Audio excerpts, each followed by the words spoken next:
صلو علی الحبیب صلی اللہ تعالی علی محمد۔ یاد رہے مدنی چینل پر ٹیلی کاسٹ کیے جانے والے سلسلے مختلف مواقع کے مناظر اور آواز کی مکسنگ کے ساتھ پیش کیے جاتے ہیں۔ صلو علی الحبیب صلی اللہ تعالی علی محمد۔ نیت المؤمن خیر من عملہ، مسلمان کی نیت اس کے عمل سے بہتر ہے۔ اللہ عز و جل کی رضا پانے اور ثواب کمانے کی غرض سے سلسلہ دیکھنے سے پہلے اچھی اچھی نیتیں فرما لیجئے۔ اللہ کی رضا کی خاطر علم دین حاصل کروں گا، سیکھ کر دوسروں تک نیکی کی دعوت پہنچاؤں گا، خاص خاص باتیں لکھوں گا، اول تا آخر دیکھوں گا۔ صلو علی الحبیب صلی اللہ تعالی علی محمد۔ چلا تو ساتھ تیرے ہو گیا جہاں، تنہا چلا تو ساتھ تیرے ہو گیا جہاں، تیرا کلام ہے الیاس قادری، میٹھا تیرا کلام ہے الیاس قادری۔ الحمدللہ رب العالمین والصلاة والسلام علی سید المرسلین، اما بعد فاعوذ باللہ من الشیطان الرجیم، بسم اللہ الرحمن الرحیم۔ الصلاة والسلام علیک یا رسول اللہ، الصلاة والسلام علیک یا رسول اللہ، وعلی آلک واصحابک یا حبیب اللہ، وعلی آلک واصحابک یا حبیب اللہ، الصلاة والسلام علیک یا نبی اللہ، الصلاة والسلام علیک یا نبی اللہ، وعلی آلک واصحابک یا نور اللہ، وعلی آلک واصحابک یا نور اللہ۔ میں نے حمد و صلات اور درود و سلام وغیرہ کے تعلق سے جو نیتیں مستحضر ہوئی ذہن میں آئی وہ کر لی۔ اب مزید آپ دونوں اسلامی بھائی بھی نیتیں کر لیں کہ مثلا مدنی چینل کے ناظرین کے لیے نیکی کی دعوت پہنچنے کی صورت بنائیں گے، ان کو امر بالمعروف اور نہی عن المنکر کے مدنی پھول دلوائیں گے، اور حکم قرآنی تم نہیں جانتے تو جاننے والوں سے پوچھو پر عمل کرتے ہوئے سوالات کریں گے وغیرہ وغیرہ، اچھی اچھی نیتیں۔ پھر دوران وہ بات چیت بھی آپ سوال نیتیں کر سکیں گے، مگر کہ ذہن میں ہو کہ میں اللہ کی رضا کے لیے کام کر رہا ہوں، تو یہ بھی ایک نیت ہی ہے۔ صلو علی الحبیب صلی اللہ تعالی علی محمد۔ میٹھے میٹھے اسلامی بھائی اور مدنی چینل کے ناظرین، ہمارا سلسلہ امیر اہل سنت کی کہانی انہی کی زبانی جاری ہے، اور اس سلسلے کی کئی اقساط آپ دیکھ چکے ہوں گے، اور جس طرح حضرت مولانا ابو اسید حاجی عبید رضا عطاری المدنی دامت برکاتہم العالیہ نے شرکت فرمائی تھی، آج بھی یہ امیر اہل سنت کی بارگاہ میں حاضر ہے اور سوالات کریں گے۔ یعنی یوں سمجھیے کہ ہو سکتا ہے کہ ایک کوئی سلسلہ ایسا بھی ہو جائے کہ شہزادہ حضور کی کہانی انہی کی زبانی، تو آج ابھی ان کی شرکت اس حیثیت سے ہے کہ یہ سوالات کریں گے اور ہمارا سلسلہ اسی انداز سے جاری رہے گا۔ صلو علی الحبیب صلی اللہ علی محمد۔ پاپا میں نے لڑک پن سے دیکھ رہا ہوں کہ آپ نے جو ہے وہ ملاقات کے لیے اسلامی بھائیوں سے ایک وقت متعین کیا ہوا ہے، جسے شروع میں آپ ملتے تھے شہید مسجد کھارا در کے پیچھے جو حجرہ تھا، سب بعد عصر علاوہ جمعرات ملاقات فرماتے تھے، اس میں کوئی حکمت؟ مسلمانوں سے ملنا اچھا کام ہے، کار ثواب ہے، ان کی دلجوئی ہوتی ہے، ان کے بیچاروں کے مسائل پریشانیاں، وہ تعویذ وغیرہ مانگتے ہیں تو ان کو پیش کرنا۔ نہیں تو کیا اس کے لیے وقت مقرر کرنا ضروری ہے؟ اگر کوئی اس وقت میں نہ آ سکے؟ پہلے تو میری صورت یہ تھی کہ وہ چلتے پھرتے آتے جاتے بھی، اگر کوئی ملنا چاہتا تو مل لیتا، مسجد نماز کے لیے آتا تو وہ مل لیتا، اگر وہ تعویذ طلب کرتا تو میں تعویذ پیش کرتا ہوں، وہ کوئی شرعی مسئلہ پوچھتا تو یاد اگر ہوتا تو وہ عرض کرتا۔ گھروں پہ جا کر بھی ان کی خیر خواہی دل جوئی کی ترکیب بنتی تھی، مریض کو دیکھ آنا، تعزیت کے لیے جانا، اس وقت یہ سارے سلاسل تھے میرے. اب ظاہر ہے کہ مصروفیت بھی بڑھی اور حالات تبدیل ہوئے, مجبوریاں ہیں کہ میں ہر جگہ پہنچ نہیں سکتا. پہلے تو گھر گھر جاتا تھا, گھر گھر جا کر ہی نیکی کی دعوت کامیاب ہے, بلا بلا کر ذرا مشکل ہے. لیکن حضور یہاں ایک سوال یہ بھی پیدا ہوتا ہے کہ جہاں آپ کی ملاقات کی بات آتی ہے تو دیکھا گیا ہے کہ عام طور پر دنیا کے اندر جتنی شخصیات مشہور ہوتی ہیں, خواہ وہ کسی دینی اعتبار سے یا دنیاوی اعتبار سے, لوگوں کی خواہش ہوتی کہ ان سے ملاقات ہو. اب کوئی کہے گا میری فلاں سے ملاقات ہوئی, وزیر سے ملاقات ہوئی, اس سے ہوئی, اس سے ہوئی, فلاں تاجر سے ہوئی, فلاں ایکٹر سے ہوئی, فلاں شعبے میں کھیلنے والے سے ہوئی. اب ایک مرتبہ ملاقات کے بعد عام طور پر اس کا جذبہ نہیں ہوتا کہ وہ دوسری ملاقات کرے اسی شخصیت سے, مگر آپ سے ملاقات کرنے والوں کے بارے میں ایسا محسوس ہوتا ہے, ایسی اطلاعات ہوتی ہیں, اور مطلب یوں کہا جائے کہ میرا تو ذاتی مشاہدہ بھی ہے کہ اسلامی بھائیوں کا ذہن ہوتا ہے کہ وہ آپ سے بار بار ملاقات کرے. اس کی کیا وجہ ہے؟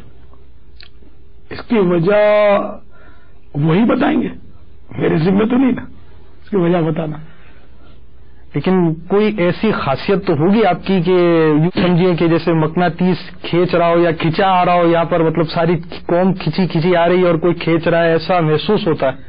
تو مطلب کیا آپ کوئی اوراد و وظائف پڑھتے ہیں اس طرح کے کہ جو سنا جاتا ہے اس کو تسخیر کا عمل کہا جاتا ہے کہ دلوں کو اپنی طرف مائل کرنا, یا کوئی آپ کو یہ بھی سننے میں آتا ہے کہ عامل ہونے کے اعتبار سے بھی اجازت ہے, تو اگر وہ عمل مدنی چینل کے ناظرین کو بھی بتا دیا جائے جس سے یعنی یوں سمجھے میری طرف بھی لوگ کھچ کر آئیں اور ایسا کوئی سلسلہ ہو جائے. میں نے تسخیر قلوب کا کوئی عمل نہیں کیا. اللہ تبارک و تعالی دلوں کے پھیرنے والا ہے, اور وہ اگر کچھ افراد کے دل میری طرف مائل کر دے تو اس پر ذرا اسی نے کیا, یہ جتنا بھی کیا جو بھی کیا سب اسی کے کرم سے. میرا اپنا کوئی کمال نہیں, مجھ میں خوبی نہیں, میری عقل بھی نہیں, میری شکل بھی نہیں, مینو یار منا ہونے کا ڈنگ بھی نہیں. ہوں سونے تیری مرضی ہے, ساڈا کوئی زور نہیں, اپنا کوئی کمال نہیں ہے, اسی کا کرم ہے. اللہ تعالیٰ نے عزت بخشی, وہی جس کو چاہتا ہے عزت دیتا ہے, جسے چاہتا ہے ذلت دیتا ہے. اللہ تعالیٰ نے یہاں عزت بخشی ہے, بس قیامت میں عزت سے محروم نہ فرمائے. ویسے یہ واقعی میں نے دیکھا ہے کہ جس طرح پہلے ملاقات ہوتی تھی, اب جیسے ابھی جو سین چل رہا ہے وہ ہے 2012, اور میں آپ کو بات بتا رہا ہوں 26 سال قبل 1986 کی. یعنی 12ویں والا مہینہ بھی جاری ہے اور 2012 کا کی عیسوی بھی ہے, اور تذکرہ یعنی گیپ کا 26 سال کا بیان کر رہے ہیں. اس میں جو ہے شہید مسجد الحجرے میں جو ملاقات ہوتی تھی تو میں نے کبھی یہ نہیں دیکھا کہ اذان مغرب سے قبل ملاقات ختم ہوئی ہو, یعنی کچھ نہ کچھ لے جاتے تھے. پھر وہی کہ یہی میں نے ان کی عادت دیکھی ہے اپنے باپا جان کی کہ جب اذان شروع ہوئی تو بس اذان کا جواب دینا ہے, ملاقات وغیرہ موقوف. تو اس میں حضور ایک تو جس طرح شہزادہ حضور نے بھی آپ کی طرف رجحان جس انداز سے تھا اس کو بیان کیا. اب چونکہ یہ سلسلہ ایسا ہے جس میں کچھ سوالات ہوتے ہی ہیں, اب ایک سوال اس میں یہ بھی پیدا ہوتا ہے کہ ایک شخص ہے, اس سے لائنیں لگی ہوئی ہیں ملاقات کے لیے, اور ملاقات کے لیے کون سی لائن ہے؟ اب وہ جو لائن میں آنے والا ہے وہ ایسا ہی نہیں کہ ہر فرد لائن پر آ جائے.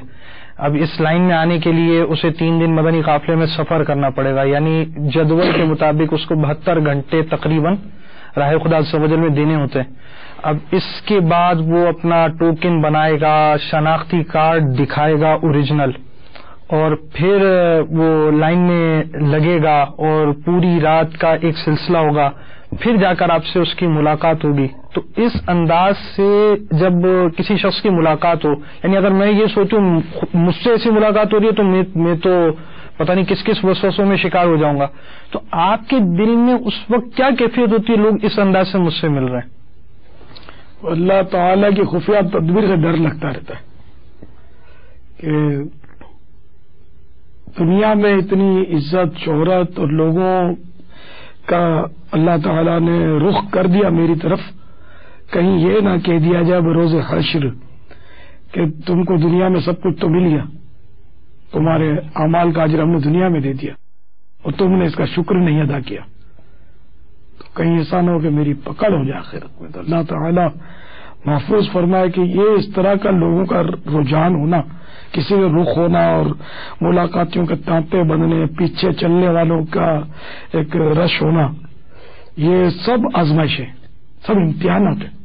اس میں اللہ تعالیٰ کا بس بندہ شاکر رہے اور یہ ذہن بنائے رکھے کہ یہ میرا کمال نہیں ہے، مجھ میں کچھ بھی کمال نہیں، یہ سب رب ذوالجلال کا کرم ہے۔ ذرا بھی اس میں نہیں آئی تو وہ بکری میں کرتی ہے تو اس کی انتہا چھری کے نیچے آنا، اس میں بندہ نہ کرے، بس اللہ سے ڈرتا رہے، اور وہ دلوں کو پھیرنے والا ہے۔ آج یہ ہزاروں کا لاکھوں کا رخ ہو گیا اور ایک پل کے کروڑوں حصے میں وہ چاہے تو سب کا رخ بدل جائے اور سب تھو کرے، کچھ نہیں کہا جا سکتا۔ تو اس لیے اللہ تعالیٰ کی بارگاہ میں ہی بندہ رجوع کیے رہے۔ میٹھے میٹھے صاحب اور مدنی چینل کے ناظرین، یہاں میں ایک بات ضرور عرض کرنا چاہوں گا کہ یوں تو آپ نے ملاقات کے بہت سے مناظر دیکھے اور میں نے اس کی کچھ تفصیل تو یہاں پر بھی آپ کے سامنے آئی کہ مدنی قافلے میں سفر ہوتا ہے، پھر 5 شناختی کارڈ ان کا دکھایا جاتا ہے، ٹوکن بنتا ہے، لائن کی صورت ہوتی ہے، اس طرح کے سلسلے وقتاً فوقتاً ہوتے رہتے ہیں۔ مگر بعض اوقات ایسی ملاقاتیں اور ایسے مدنی مذاکرے منظر عام پر آتے ہیں جو ناقابل فراموش ہو جاتے ہیں۔ یعنی الحمدللہ عز و جل یوں تو ہر مدنی مذاکرہ مدنی پھولوں کو لیے ہوئے اور مختلف طبقات اور شعبہ جات کی اس میں حاضری کا سلسلہ رہتا ہے، اور پھر حاضری اسی انداز سے بعض عالمی مدنی مرکز فیضان مدینہ میں، بعض دنیا کے مختلف ممالک میں مختلف جگہوں پر بھی، اور اس طرح پاکستان کے اندر بھی مختلف جگہوں پر مقامات پر اس کے سننے کا باقاعدہ اہتمام سے ایک سلسلہ ہوتا ہے۔ تو اسی طرح کا مطلب یہ سمجھیے کہ ایک انوکھا منفرد مدنی مذاکرہ، یعنی جو طبقہ معاشرے کے اندر بکثرت پایا جاتا ہے مگر معاشرہ اسے اگنور کر دیتا ہے، نظر انداز کر دیتا ہے، اس طبقے کو امیر اہل سنت نے شفقتیں دی، قریب بلایا، مدنی مذاکرہ ہوا اور ان سے ملاقات ہوئی۔ وہ کون سا طبقہ ہے؟ وہ کوئی منفرد طبقہ نہیں ہے، اس طبقے کے بعض افراد آپ کے گھر میں بھی ہوں گے، وہ معمر اسلامی بھائی، عمر رسیدہ اسلامی بھائی جو ملک بھر سے جمع ہوئے، ان کا مدنی مذاکرہ، اور مدنی مذاکرے کی صورت یہ تھی کہ مدنی مذاکرہ عشاء کی نماز کے بعد شروع ہو جاتا ہے۔ اب انہوں نے مدنی مذاکرے میں آنا تھا اور ٹوکن لے کر آنا تھا، تو اس میں یہ طے تھا کہ رات 9 بجے تک جو ٹوکن لے کر اندر آ جائے اس کی ملاقات کی صورت ہوگی، اور پھر ٹوکن لے کر صرف یہ کہہ دینا کہ میری 50 سال عمر ہے۔ اب لازمی بات ہے، ہم یہاں پر بھی کچھ نہ کچھ تحفظات تھے کہ انہیں اپنا اوریجنل پاسپورٹ یا شناختی کارڈ ساتھ لے کر آنا تھا۔ اب شناختی کارڈ اور پاسپورٹ دیکھ کر ان کی عمر کا اندازہ کیا گیا، اور اس میں جو لکھی ہوئی ہے، اب امیر اہل سنت کی مدنی سوچ، ہم اپنی عمر عیسوی سن کے اعتبار سے بیان کرتے ہیں اور امیر اہل سنت ہجری سن مدنی تاریخوں کی طرف، مدنی سالوں کی طرف ہماری توجہ دلاتے ہیں، تو عیسوی تقریباً 48.5 سال جس کی عمر ہو وہ ہجری سن کے اعتبار سے 50 سال ہو جاتا ہے۔ تو اب ہجری سن کے اعتبار سے جن کی عمر 50 یا 50 سے زیادہ اور شناختی کارڈ یا پاسپورٹ لے کر آئے ہوں، رات 9 بجے ان کی انٹری تھی، اور عجیب سی بات یہ تھی کہ اس رات بارش ہو گئی۔ اس بارش کے باوجود، رات 9 بجے کی شرط کے باوجود، شناختی کارڈ ہونے کے باوجود، اب چونکہ بزرگ اسلامی بھائی سارے پوری رات ان کا جمع ہونا، اور کئی ان وجوہات کی وجہ سے چلے بھی گئے، عمر کے بھی بعض کے مطلب آپ سمجھے کہ ایسی ہوتا ہے کہ زیادہ انتظار نہیں ہو پاتا، ان ساری شرائط کے باوجود ان کا مدنی مذاکرہ ہوا جس میں ان کی دل جوئی کا سامان کیا گیا۔ اس کے بعد یہ ملاقات ہوئی۔ عام ملاقاتیں ہمارے ہاں اذان فجر تک ہوا کرتی ہیں، اس کے قریب قریب ختم ہو جاتی ہیں، مگر یہ انوکھی ملاقات ان معمرین میں سے ایک تعداد جو آ سکی اور ان شرائط کے مطابق آ سکی، ان تعداد کو جو ٹوکن دیے گئے وہ بھی کثیر تھے، اور یہ تقریباً 2,25,000 کے قریب معمر اسلامی بھائیوں کی ملاقات کا سلسلہ رہا، اور یہ سلسلہ تقریباً 11 بجے تک جاری رہا۔ یعنی اس طبقے کو امیر سنت نے شفقتیں دی، اپنے قریب بلایا۔ اس میں ایسا بھی ہوا کہ 2 بزرگ حضرات، ان میں ایک نابینا ایک معذور تھا، تو دونوں سہارا لے کر امیر سنت سے ملاقات کے لیے آ رہے تھے۔ صلو علی الحبیب صلی اللہ تعالی علی محمد۔ جب باپا آپ کی ملاقات میں عموماً دیکھا گیا ہے کہ اس میں نعت خوانی کا سلسلہ ضرور ہوتا ہے، چاہے بعد عصر والی ملاقات ہو یا بعد عشاء والی؟ ایک بند دو کاج ملاقات بھی ہوتی رہے، سرکار کی ثناخوانی بھی ہوتی رہے کہ جن کی باری نہیں آئی وہ نعتیں سنتے رہے، ہم بھی نعتیں سنتے رہے۔ حضور یہاں پھر بھی جو نعت خوانی بہت اچھی بات ہے، پیارے آقا مدنی مصطفیٰ صلی اللہ تعالی علیہ وآلہ وسلم کی ثنا خوانی ہو رہی ہے، مدح سرائی ہو رہی ہے، بہت اچھی چیز ہے، لیکن ایک سوال یہ پیدا ہوتا ہے کہ آپ سے ملنے والے اتنی شرائط کے ساتھ اتنی دور سے آنے والے اور طرح طرح کے دکھ درد میں مبتلا ہوتے ہوں گے اور بہت سی خواہشات ہوں گی آپ سے دعا کرنے کے حوالے سے، تو ان کی بات چیت سننی چاہیے یا اس وقت نعت شریف کا سلسلہ جاری رہنا چاہیے؟ ان کی بات چیت بھی سننی چاہیے اور کچھ نہ کچھ سن بھی لیتا ہوں، لیکن درخواست یہی کرتا رہتا ہوں کہ آپ تحریر کر کے اپنا جو بھی مسئلہ ہے وہ قریب رکھیے ٹوکری میں، ماں ایڈریس فون نمبر ڈال دیجیے۔ مسئلہ یہ کہ رش ہوتا ہے زیادہ، اب اگر میں ان کی تفصیلات سنتا ہوں تو پیچھے سب بیچارے محروم رہ سکتے ہیں، اور جس کو اگر میں خود بولوں نا ہاں بھائی اور یہ سوال جواب اور تفصیلات، تو پھر تو میں شاید 10-20 ہی نپٹا پاؤں، پھر سینکڑوں ہزاروں کی محرومی کا باعث، تو اس لیے یہ میری مجبوری ہوتی ہے کہ میں سب کی سن نہیں پاتا۔ لیکن وہ پھر ایک سوال پیدا ہو گیا، آپ نے ٹوکری تو رکھ دی ہے، پرچی تو آپ کی دے دی، وہاں رکھ دی، کیا یہ پرچیاں پڑھی بھی جاتی ہیں یا بس ٹھنڈی کر دی جاتی ہیں؟ نہ یہ سب پڑھی جاتی ہیں، ماشاءاللہ سب پڑھی جاتی ہیں، اور حسب ضرورت ان کو جوابات بھی روانہ کیے جاتے ہیں، تعویذات بھی روانہ کیے جاتے ہیں، اور وہاں بھی اس طرح کی ملاقاتوں میں تعویذات کا بستہ بھی لگا رہتا ہے، اور اس کے بھی اعلان ہوتا ہے کہ آپ اپنے تعویذ یہاں سے لے لیجئے اور یہاں سے ملاقات فرما لیجئے۔ اب دم کرنا ہو تو وہ میں یہی درخواست کرتا ہوں کہ اپنے ہاتھ پر پھونک مارے تو میں آپ کو دم کر دوں گا، سمجھ جاؤں گا، کیونکہ وہ نعت شریف پڑھی جا رہی ہوتی ہے، اس وقت وہ کہیں کہ دم کر دو تو بعض اوقات کہ سننے میں غلط فہمی بھی ہو سکتی ہے، اس طرح ان کی داستانیں بھی سننے میں غلط فہمی کی ترکیب صورت رہتی ہے جبکہ نعت شریف پڑھی جا رہی ہوتی ہے، اور نعت شریف نہ پڑھی جا رہی ہے تب بھی کئی بار ایسا بھی ہوا کہ نعت شریف نہیں پڑھی جا رہی ہے، ملاقات ہو رہی ہے، جی یہ بھی ہوتا ہے، لیکن سب کی میں تفصیلات سن نہیں سکتا ہے ایسے موقع پر، وہ جو ہے نا کہاوت ہے کہ ایک انار 100 بیمار، اب یہاں تو یہ وہ بھی پرانی ہو گئی ہے کہاوت۔ سبحان اللہ، بلکہ مدنی چینل کے ناظرین دیکھتے ہوں گے ملاقاتوں کو، خود سمجھتے ہوں گے کیا صورتحال ہے،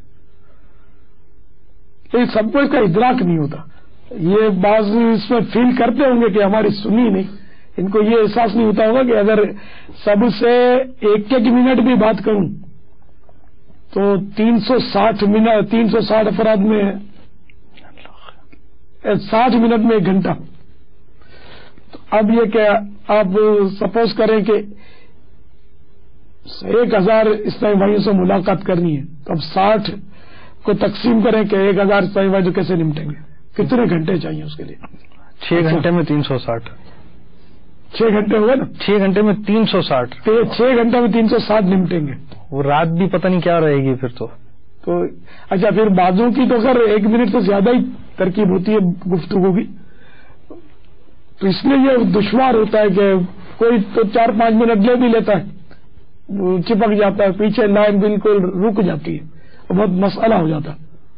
تو یہ بھی دیکھا ہے کہ آپ کے ساتھ ایک اسلامی بھائی کھڑے ہوتے ہیں جو تھپکی بھی لگا رہے ہوتے ہیں، اس کی کوئی حکمت، اس کی کیا وجہ ہے؟ وہ یہی کہ اگر وہ کھڑے نہ ہو نا تو جس نے آنا ہے اس کی باری تو بڑے دیر سے آئی ہے، اور بعض ایسے ہی ہوتا ہے کہ جو پہلی باری آئے ہوتے ہیں انہوں نے پوری الف تا یا جس کو آپ لوگ بولتے ہیں A to Z وہ داستان سنانی ہے، اور پھر ریپیٹ کرنے کی عادت ہوتی ہے، بار بار بیچارے وہ ایک ہی بات کو دہراتے رہتے ہیں بلا حاجت بھی، بعض اوقات ان کو یوں ہوتا ہے کہ میں پوری بات کہہ نہیں پایا، تو اس طرح تو کچھ بھی نہیں ہوگا، تو یہ اس کا کھڑا رہنا ضروری ہے، ذرا دیر وہ غافل ہوتا ہے تو مجھے اس کو چوکنا کرنا پڑتا ہے، گیا تو پھر بلانا پڑتا ہے کہ وہ ورنہ لائن رک جاتی ہے، جو ہے لپٹ جاتا ہے، گلے لپٹ جاتا ہے اور کیا کیا کرتا ہے، تو لائن چلانے کے لیے اس کا کھڑا رہنا ضروری ہے، اس کو پیٹھ پر تھپکی دے تاکہ نفسیاتی طور پر وہ مطلب، اور ان کو پتا ہو کہ مجھے فون یہاں سے رخصت ہونا ہے۔ کہ اس میں نے یہ بات دیکھی ہے کہ آپ عموماً یہ فرماتے رہتے ہیں کہ کوئی بھی اسلامی بھائی قطار کے درمیان میں شامل نہ ہو، جسے بھی آنا ہے وہ پیچھے سے آئے، یہ دوسروں کی اس میں حق تلفی سامنے کہ ایک بیچارے کچھ عیسائی بھائی ہیں جو بہت پہلے سے کھڑے ہوئے ہیں اور اب کوئی تازہ دم آ کر بیچ میں گھس جائے تو اخلاقی طور پر اس کو سوچنا چاہیے کہ میں کیا کر رہا ہوں. غلط ہے نا ایک طریقہ, ڈسپلن کے خلاف ہے کہ ایک قطار لگی ہوئی اور کوئی بیچ میں گھس جائے. ایسا نہیں کرنا چاہیے. کہ بعض اوقات آپ نے ان پر ناراضگی کا اظہار بھی فرمایا ہے اور یہ بھی فرمایا میں تم سے ملاقات نہیں کروں گا, سبق دینے کے لیے, عبرت کے لیے کہ وہ نہیں ایسا. اب دیکھو نا دنیا میں جہاں بھی جائے نا, ہوائی جہاز کے لیے تو وہاں لائن لگتی ہے, پاسپورٹ پہ ایگزٹ لگانے کے لیے لائن لگتی ہے, اور دخول لگانے کے لیے پھر لائن لگتی ہے, ہوائی جہاز میں چڑھے تو لائن لگتی ہے, بس کی کیوں لگتی ہے, کیوں لائن. تو یہ جگہ جگہ لائنیں لگتی ہیں. تو عام طور پر اس میں بیچ میں گھسنے کی لوگ جرت نہیں کرتے, ڈرتے ہیں کہ کوئی ڈانٹ دے گا, کوئی جھاڑ دے گا. یہاں دیوانگی میں وہ بیچارے گھنٹوں سے کھڑے ہوئے, وہ بیچ میں اگر تازہ دم ہٹو کر کے گھس گیا تو یہ تو پھر مارا ماری اور لڑائی بھی ہو سکتی ہے اس میں, اور نہ جانے کتنوں کی دل آزاریاں ہو سکتی ہیں. تو اس لیے ایسے اسلامی بھائیوں کی بھی وہ تعینات ہوتے ہیں کہ وہ کسی کو بیچ میں لائن میں نہ آنے دیں اور کسی کی حق تلفی نہ ہو. اپنی اپنی باری سے اسلامی بھائی ملاقات فرمائیں.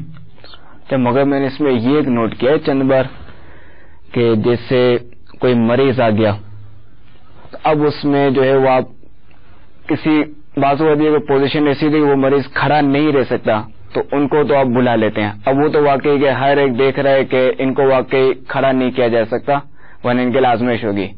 بعض اوقات میں نے یہ دیکھا ہے کہ اگر وہ ایسا مریض نہیں ہوتا تو اس میں آپ کسی کو جو وہ ایثار کا جذبہ دلاتے ہیں, پھر وہ اسلامی بھائی اپنی باری چھوڑ دیتا ہے اور اس کے بدلے ان کی ملاقات ہوتی ہے. جی ہاں, ایسا بھی بارہا ہوا ہے. اب ظاہر جو ایسا مریض بیچارہ نہ کھڑا رہ سکتا ہے نہ بیٹھ سکتا ہے, ہاں پر ہے کام پر ہے, اس پر تو جو بھی دیکھے گا اس کو رحم آئے گا.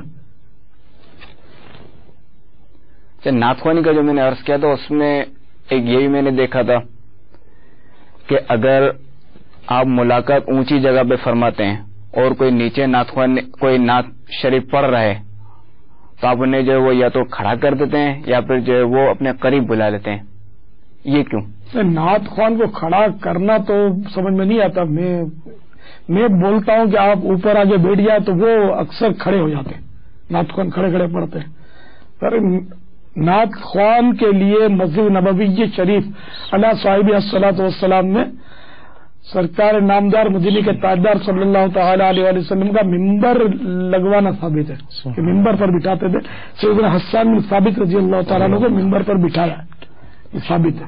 تو یہ احترام ہے نعت خوان کا کہ وہ آقا کی نعت شریف پڑھ رہا ہے, ورنہ یہ کہ گناہ نہیں ہے اس میں. اگر کوئی اوپر بیٹھا ہے نعت خوان نیچے بیٹھا ہے تو اس میں کوئی گناہ نہیں. اگر آداب میں صحیح اچھا ہے, مطلب مزہ نہیں آتا. لیکن یہ اکثر ہوتا ہے کہ نعت خوان نیچے ہی بیٹھتے ہیں, وہ بیچارے میرا ادب کرتے ہیں اور میں جو نعت شریف پڑھی جا رہی ہے اس کا ادب کرنا چاہتا ہوں تو تعاون نہیں کرتے. اور کتنی بار کہوں, 20 بار سینکڑوں بار وہ نیچے ہی بیٹھ کے پڑھتے ہیں. تو پھر میں بھی تنگ آ جاتا ہوں, میں بولنا چھوڑ دیتا ہوں, کیا کروں. نعت خوانوں بھی چاہیے کہ میرے ساتھ تعاون کریں, بغیر بولے وہ اوپر آ کر پڑھ لیا کریں, پھر بھلے نیچے چلے جائیں.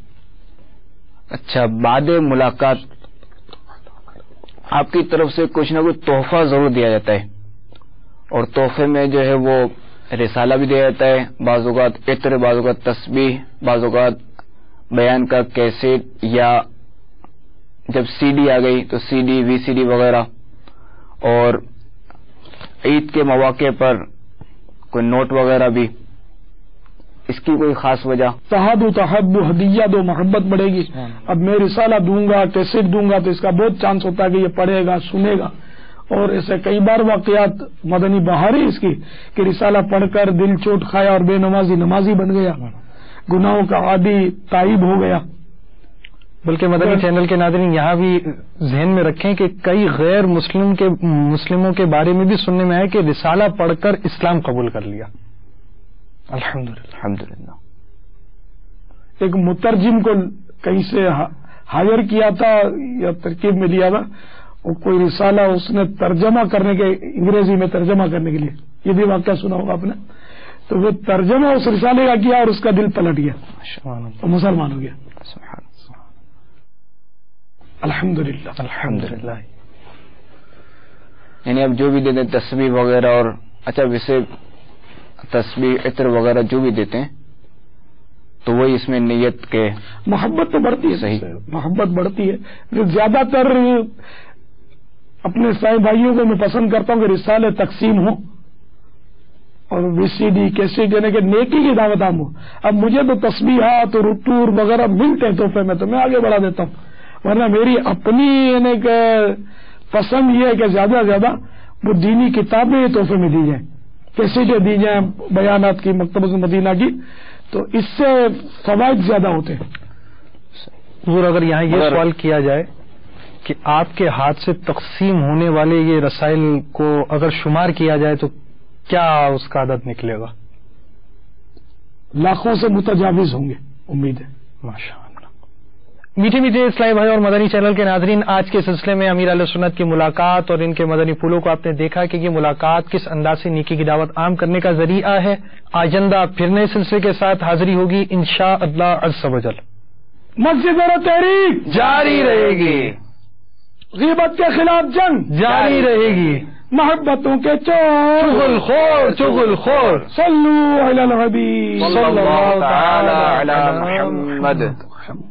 تنہا چلا تو ساتھ تیرے ہو گیا جہاں، تنہا چلا تو ساتھ تیرے ہو گیا جہاں. تیرا کلام ہے الیاس قادری، میٹھا تیرا کلام ہے الیاس قادری. صلو علی الحبیب صلی اللہ تعالی علی محمد. آپ نے جو ابھی سلسلہ ملاحظہ فرمایا اس کے بارے میں اپنے تاثرات اور مدنی مشورے 0301261276 پر SMS یا feedback@madanichannel.tv پر میل کر سکتے ہیں.